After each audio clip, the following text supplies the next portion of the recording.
प्रज्ञा को रील्स बनाने का बड़ा ही क्रेज है और वो दिन भर रील्स बनाती रहती है।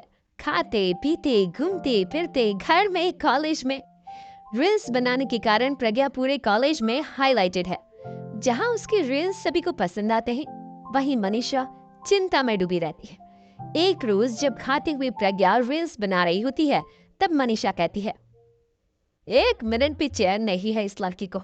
यह नहीं कि खाना तो आराम से खा ले, लेकिन नहीं, अरे थोड़ी देर रील्स नहीं बनाओगे तो आसमान नहीं टूट पड़ेगा।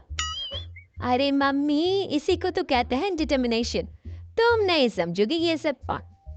भगवान, इस लड़की को सद्बुद्धि दे। जब देखो तब तेरा बाका मुंह बनाती रहती है।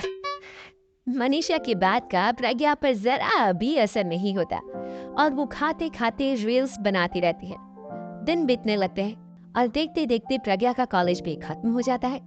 आए दिन कोई ना कोई मनीषा को प्रज्ञा की शादी करवाने का सुझाव दे जाता है। सब ठीक ही कहते हैं, प्रज्ञा की शादी कर देनी चाहिए। अपने घर के काम काज में व्यस्त हो जाएगी तो खुद ही ये रील्स और नाच गाना बंद हो जाएगा। मनीषा और प्रेम प्रज्ञा के लिए एक अच्छा लड़का ढूंढने लगते हैं और तभी विकी का रिश्ता प्रज्ञा के लिए आता है, जिसने प्रज्ञा को उसकी रील्स देखकर पसंद कर लिया था। अगले दिन विकी अपने माता पिता के साथ प्रज्ञा के घर पहुंच जाता है और प्रज्ञा साड़ी पहने हाथों में चाय की ट्रे लिए उनके सामने आती है। जब विकी को पसंद है तो हमें भी बहू पसंद है। बहन जी, आप बारात की तैयारी कीजिए। एक बार लड़का लड़की अकेले में बात कर ले तो अच्छा रहेगा। हाँ हाँ, क्यों नहीं। मनीषा विकी को प्रज्ञा के कमरे में भेजती है, जहाँ प्रज्ञा पहले से ही रील्स बना रही होती है। तभी विकी कहता है, आ गए आपके साजन जी, हमारे साथ ये रील्स कंप्लीट करते तो और भी अच्छा रहता। अच्छा जी, अब आ ही गए हैं तो बना ही लेती हूँ आपके साथ। दोनों मिलकर रील्स बनाते हैं। जब बीन मीट और तुरंत पोस्ट भी कर देते हैं। फिर विकी कहता है, जब आप साड़ी में चाय लेकर आए तब मुझे लगा कि कहीं मैं गलत करवे तो नहीं आ गया। अब सही है। दोनों की शादी पक्की हो जाती है और शादी के दिन भी प्रज्ञा रील्स बनाने से चुकती नहीं, यहाँ तक कि बारात के समय भी नाचते हुए रील्स बनाती है। सभी लोग प्रज्ञा की तारीफ के फूल बांध देते हैं और प्रज्ञा नाचती गाती अपने ससुराल चली जाती है। सब कुछ अच्छा चल रहा होता है। प्रज्ञा यहाँ भी दिन भर हर चीज की रील्स बनाती रहती है। लेकिन कुछ दिनों के बाद जब सुनीता कहती है, बहू, ये रील्स के साथ साथ कुछ काम भी कर लिया करो।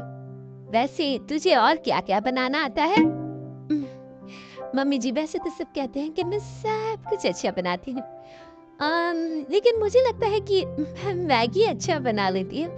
हाँ, अब कॉफी भी अच्छा बना लेती हूँ और मुंह तो सबसे अच्छा बना लेती हूँ। हैं? अच्छा अच्छा। सुनीता अपना माथा पकड़ लेती है और कहती है, बहू, कुछ खाना बनाना भी सीख लेती हूँ। मम्मी जी, मैं लंबी प्लानिंग कर रही हूँ। जल्दी ही मैं इतनी फेमस हो जाऊंगी कि मुझे पैसे मिलने लगेंगे। हम दोनों सास बहू राज करेंगी, राज। नौकर काम करेंगी और लोगों की तो लाइन लगेगी हमसे मिलने के लिए। तेरा दिमाग खराब हो गया है क्या बहू? हंसी मजाक तक ठीक है, लेकिन इस तरह घर नहीं चलते। जितना जल्दी हो इस घर के तौर तरीकों को सीख लो। प्रज्ञा मुंह घुमाकर चली जाती है और तुरंत उसी वक्त एक रील बनाती है। सुनीता का गुस्सा सातवें आसमान पर चला जाता है और विकी के घर आते ही सुनीता उसे सब कुछ बताती है। विकी भी अब प्रज्ञा की इन हरकतों से परेशान हो जाता है। तुम टेंशन मत लो मम्मा, मैं देख लूंगा। विकी कमरे में जाता है तो देखता है कि प्रज्ञा रील्स बना रही है। विकी बड़े ही प्यार से प्रज्ञा से कहता है, प्रज्ञा, इन सब के लिए मैं तुम्हें मना नहीं कर रहा हूँ, लेकिन फिर भी हर वक्त तो ये अच्छा नहीं लगता ना। समझने की कोशिश करो, मुझे भी तुम्हारा थोड़ा वक्त चाहिए। मैं जब ऑफिस से आता हूँ तुम मुझे समय देने की जगह इसी में लगे रहते। तुम ज्यादा ही सोच रहे हो। तुम भी मेरे साथ रील्स बनाओ ना, तुम्हें भी बहुत अच्छा लगेगा। वाह, तुम्हें इज्जत से कोई बात समझ में नहीं आती क्या? दिमाग खराब हो गया है तुम्हारा इस चकाचौंध से। अगर तुमने अपना रवैया नहीं बदला तो मैं तुमसे दूर चला जाऊंगा। तुम ही रिश्ता लेकर आए थे, मुझे लड़कों की कमी नहीं थी और ना आज है। विकी दरवाजा पटक कर चला जाता है। धीरे धीरे विकी प्रज्ञा से दूर होता जाता है। एक रोज मनीषा प्रज्ञा के ससुराल उससे मिलने जाती है। तब सुनीता उससे कहती है, बहन जी, अब आई है तो कुछ दिन यहाँ रहकर जाइएगा, आप ही का घर है। हाँ मम्मी, बहुत दिन हो गए तुम्हारे साथ एक भी रील नहीं बनाई मैंने। प्रज्ञा तुरंत अपने फोन में रील्स ऑन कर मेरी माँ के बराबर ये सब जिक्स नहीं हुआ। तेरा ये भूत अभी तक नहीं उतरा क्या? बहन जी, आप कुछ कहती नहीं क्या इसे? जब आप ही कुछ नहीं कर पाई तो मैं कर ही क्या सकती हूँ? सास तो वैसी ही बदनाम है। शाम को घर की लाइट चली जाती है और मनीषा प्रज्ञा से कहती है, मेरे घुटनों में बहुत दर्द हो रहा है, तू लाइट का कुछ इंतजाम करना बेटा। अच्छा, कैंडल जला देती हूँ मम्मा। प्रज्ञा गाते हुए कैंडल जलाती है और खिड़की के पर्दे के पास रख देती है। मनीषा, जिसे बहुत दर्द हो रहा है, वो सो जाती है और प्रज्ञा हमेशा की तरह अपनी रील्स में लग जाती है। उधर कैंडल की वजह से पर्दा आग पकड़ लेता है और मनीषा के कमरे में आग लग जाती है। बचाओ, कोई है, बचाओ! सभी भागते हैं और विकी कमरे की आग बुझाने में लग जाता है, लेकिन तब तक मनीषा आधी जल चुकी थी। मनीषा की हालत देख प्रज्ञा रोने लगती है।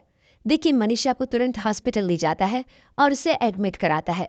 विकी प्रज्ञा से कहता है, देख लिया ना, तुम्हारे इस नाच गाने की वजह से आज तुम्हारी माँ की जान जाते जाते रह गए। अब पता नहीं तुम और क्या चाहती हो। उधर डॉक्टर कहते हैं, इनकी हालत बहुत नाजुक है, आधे से ज्यादा जल चुकी है।